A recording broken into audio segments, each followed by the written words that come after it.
bakunzi bimbonesha kure ndiho Gospel TV ndabaramukije amahoro y'Imana, musangwe amahoro y'Imana, urukundo rw'Imana n'ubuntu bwayo bugwire kuri mwebwe mwese mu izina rya Yesu Kristo. Uyu n'umunsi mwiza cyane tugira ubuntu bwo guhura muri ubu buhinga bwa none kugira tuganire iby'ubwami bw'Imana.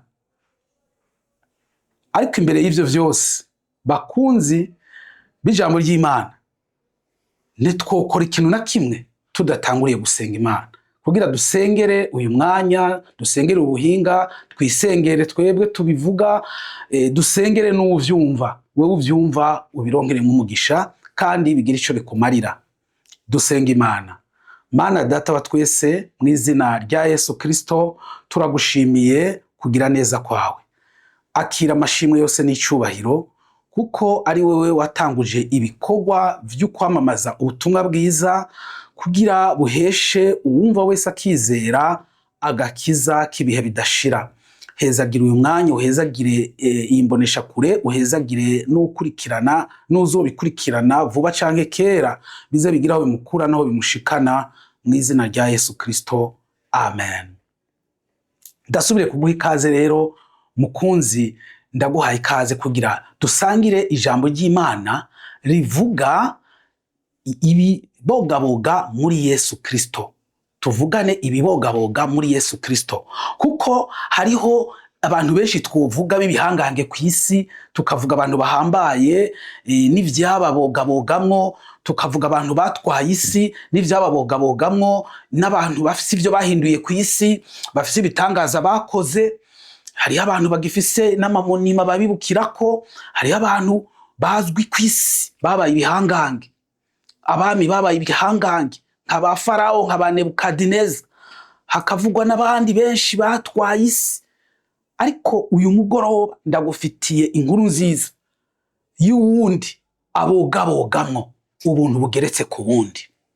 Uyu mwanya nico canzanye tuvugane kuri imbonesha kure, uwundi mwami wewe afise ubwami butazoshira. Hariho abandi babayeho baraba ibihangange ubwami bwabo burahera, hariho abandi isi yamize birananirana ko bayivamwo, ariko ngoma ndababwira umwami wewe imva yiwe n'abahinga baragiye kuraba barabe yuko hari amagufa yo bakiriyo, baragize ubushakashatsi ntayo basanzeyo. Uwo rero niwe wenyene mu bami babayeho yanesheje urupfu, niwe ngomba ndakubwira kuri uyu mugoroba. Dufise ijambo ry'Imana dusoma mu cete Paulo yandikiye abikolosayi igice ca kabiri ku murongo w'icenda, havuga ivyo kunengesera kwa Yesu Kristo. Ijambo rivuga ngo kuko muri we ariho haba ukunengesera kose k'ubumana mu buryo bw'umubiri. Muri Yesu ngo niho hari ukunengesera kose ko mu buryo bw'ubumana mu buryo bw'umubiri. Ukunengesera kose k'ubumana mu buryo bw'umubiri, ukunengesera k'ubumana mu buryo bw'umubiri. Mbega wewe wibaza yuko uko kunengesera ikirundi naho cobe kikugora kumva?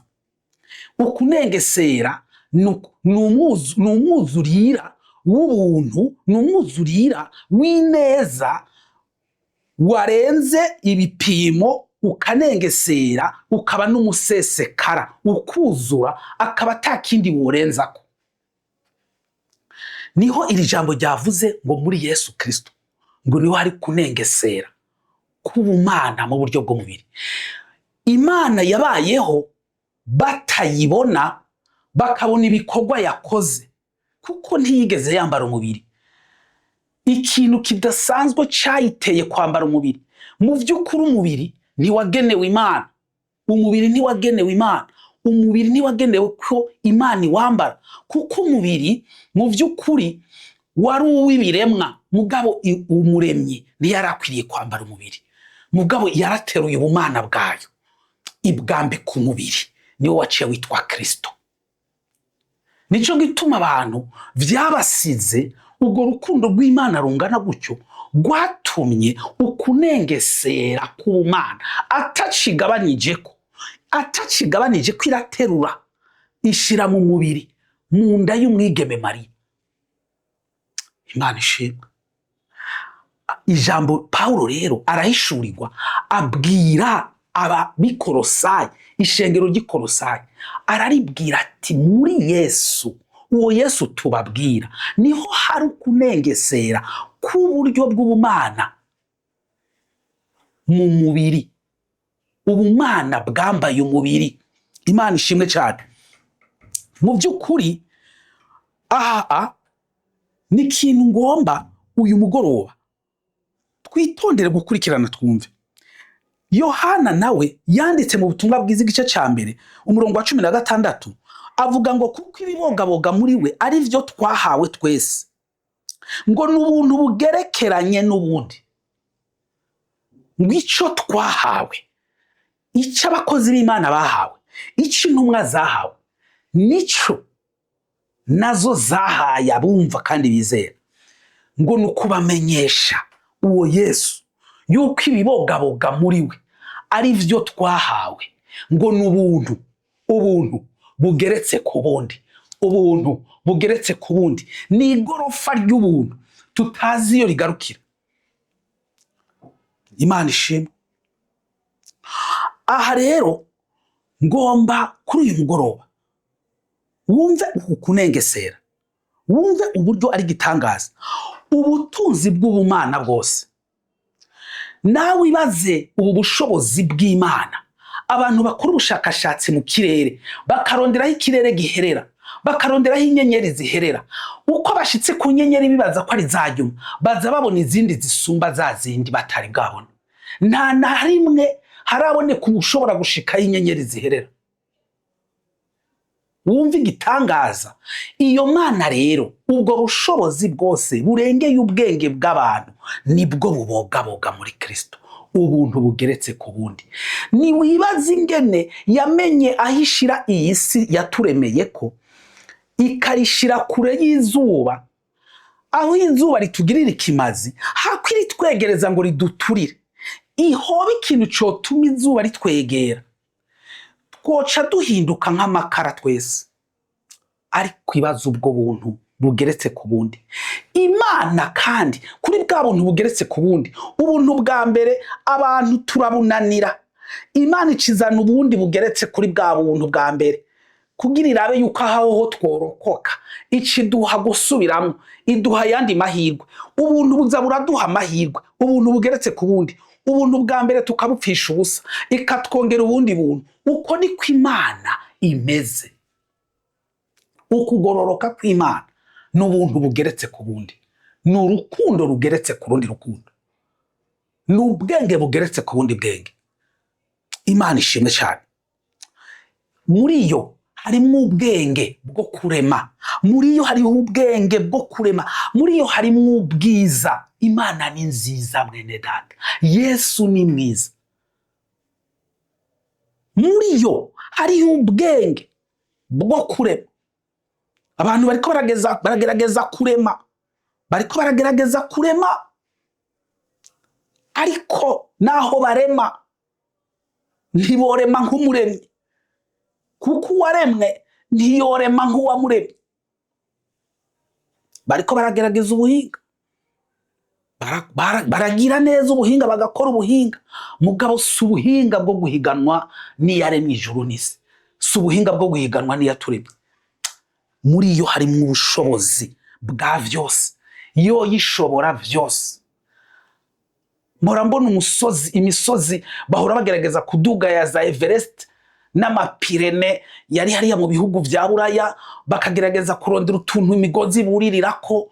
Hari ahantu bagera bakaruhuka bakananirwa, umuntu arafise ahagera akananirwa. Ariko Imana yo ishobora vyose, ariko ikambara umubiri. Imana ishobora vyose yambara umubiri. Imana itugirire neza. Imana niyo nyene ubutunzi bwose. Ibi vyose abantu batunze babikuye mu vyo yaremye.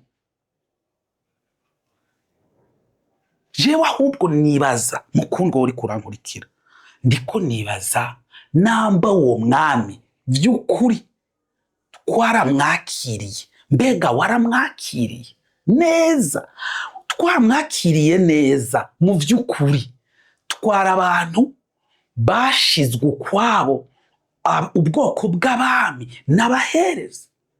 Ubwoko bw'abami n'abaherezi ni ubwoko bw'abasava bari hejuru y'abasava, ni ubwoko bw'abahinga bari hejuru y'abahinga, ni ubwoko bw'abanyabwenge bari hejuru y'abanyabwenge. Kuko uwo twizeye afise ibi byose bibogaboga muri we. Muri we hariho siyanse zose z'ubugingo buhoraho. Muri we hariho siyanse z'ubugingo buhoraho. Muri we hariho imiti yose. Nta muntu yigeze acako ngo amusiga atamukijije. Nta muntu yigeze acako yaraboshwe n'abadayimoni ngo amurengane atamubohoye. Ivyo byose ni ibibogaboga muri we. Uwo ni we mwami.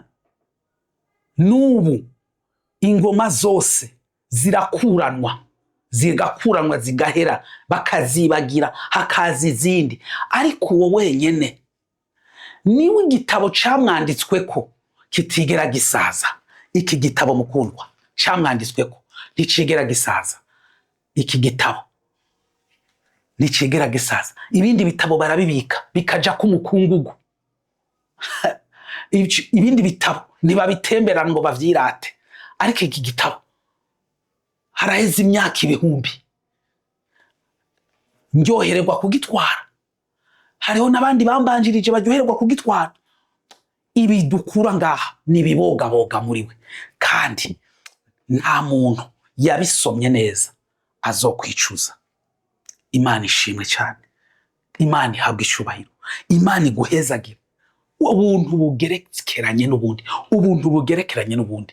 Muri iki gihe ndakwinginze, ndabizi ko ushobora kuba uri mu banyabwenge, ariko ndakwinginze ubwenge bwawe bubemwo ubumana, ubwenge bwawe bubemwo Imana, ubushobozi bwawe. Ndazi ko ufise ubushobozi, uzi n'ubuhinga bwawe. Ubuhinga bwinshi bubemwo Imana,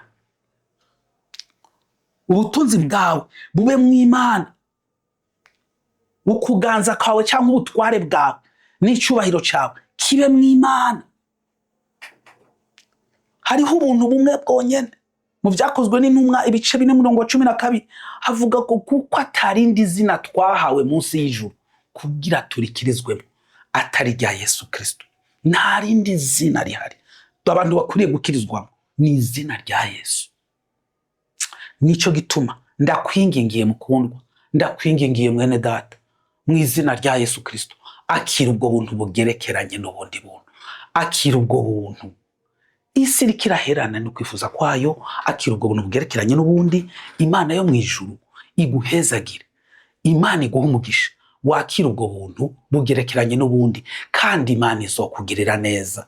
Yesu niwe mwami wawe, niwe abereye kukubera umwami, kuko uwo wenyene ni wenyene intsinzi, ni wenyene ububasha bwose, ni wenyene ubushobozi. Akira ubwo buntu bugerekeranye n'ubundi mu izina rya Yesu Kristo. Amen. Nuko rero mukundwa, umaze kumva ubu buntu bw'Imana, numva ngomba ko dusenga, ngomba dusengane, ngomba dusenga Imana. Umaze kumva ubu buntu bw'Imana, ibibogaboga muri Yesu Kristo umaze kuvyumva, ngomba dusenga Imana.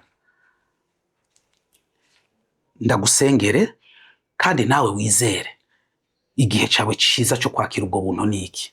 Mana data wa twese, mu izina rya Yesu Kristo, ndasengeye uyu muntu yumvise ubu buntu bugerekeranye n'ubundi, akaba ari bwo bubogaboga muri wewe n'ubushobozi, ukaba ari wewe nyishu y'ingorane zose z'isi. Ndakwinginze kugira uyu muntu uyu munsi, kuri iyi saha, kuri imbonesha kure, uhoraho yakira ubwo buntu kandi bumuheshe kubohoka no gukira mu izina rya Yesu Kristo. Amen.